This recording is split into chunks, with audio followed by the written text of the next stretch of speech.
શ્રી ગણેશાય નમઃ. ઓમ વક્રતુંડ મહાકાય સૂર્યકોટી સમપ્રભુ નિર્વિઘ્નમ કુરુ મે દેવ સર્વકાર્યેષુ સર્વદા. વાસ્તુશાસ્ત્ર પરિચય એ વિષય ઉપર આપણે વાતો ચાલુ કરવાની છે. વાસ્તુશાસ્ત્ર એટલે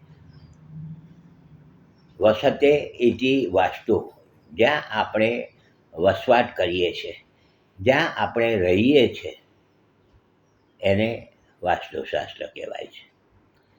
વાસ્તુશાસ્ત્ર કહેવામાં આવ્યું. હવે શાસ્ત્ર કોને કહેવાય? કે આપણું જે રામાયણ છે, મહાભારત છે, ભાગવત છે, ગીતા છે, આ બધા શાસ્ત્ર કહેવાય. તો આને પણ શાસ્ત્રની ઉપમા આપી, વાસ્તુશાસ્ત્ર. બહુ મોટી વાત છે. વાસ્તુશાસ્ત્રના મુખ્ય રચનાકાર, જેમણે આ વાસ્તુશાસ્ત્રની રચના કરી, એ ભગવાન શ્રી વિશ્વકર્મા. ભગવાન શ્રી વિશ્વકર્માએ વાસ્તુશાસ્ત્રની રચના કરી, એટલે કે એમને આ બધી 15 વસ્તુઓ જણાવી કે આપણે જે ઘરમાં રહીએ, જે કામ કરીએ, ત્યાં કેવું રહેણીકરણી આપણે રાખવી જોઈએ, કે જેથી કરીને આપણને સુખ શાંતિનો અનુભવ થાય. વાસ્તુશાસ્ત્રની ભગવાન શ્રી વિશ્વકર્માજીએ રચના કરી. પછી બીજા પણ છે, બધા મય દાનવ છે, બીજા બધા ઘણાએ પોતાની રીતે રચના અંદર ફેરફારો કર્યા, સૂચનો કર્યા. પણ મુખ્ય જેને કહેવાય રચનાકાર વાસ્તુશાસ્ત્રના, એ ભગવાન શ્રી વિશ્વકર્મા.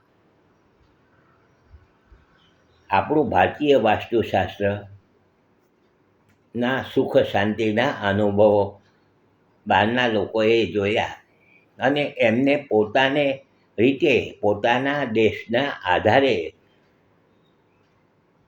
આ શાસ્ત્રમાં થોડા ફેરફાર કર્યા અને એનું નામ આપ્યું ફેંગ શુઈ.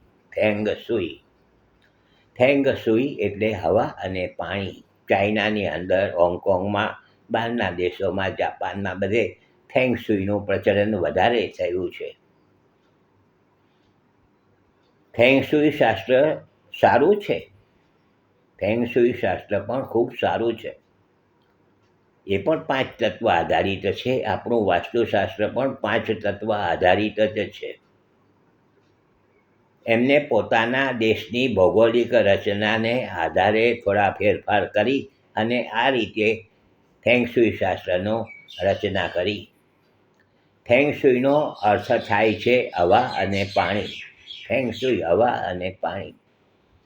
વ્યક્તિને, કોઈ પણ વ્યક્તિ હોય, હવા વગર ચાલી શકે નહીં, પાણી વગર ચાલી શકે નહીં. આ બેની ખૂબ અગત્યતા છે. એમ કરીને એમને સૂચન કર્યું કે આ શાસ્ત્ર ખૂબ તમારા જીવનમાં અગત્યનું છે, એમ સમજાવવાની કોશિશ કરી, નામ આપીને. જેટલું હવાની જરૂર છે તમને, જેટલું પાણીની જરૂર છે, એટલું જ આ ફેંગ શુઈની તમે એને અપનાવજો, કહેવાનો આશય આ છે.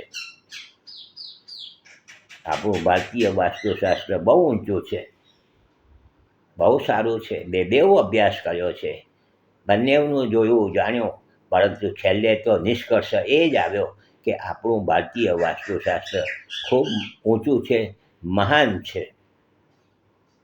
આ બધી વાતો કરવી છે. કાલે પાછા મળીશું. જોડાયેલા રહેજો. ત્યાં સુધી હસમુખલાલ ઝવેરીના સૌને નમસ્કાર.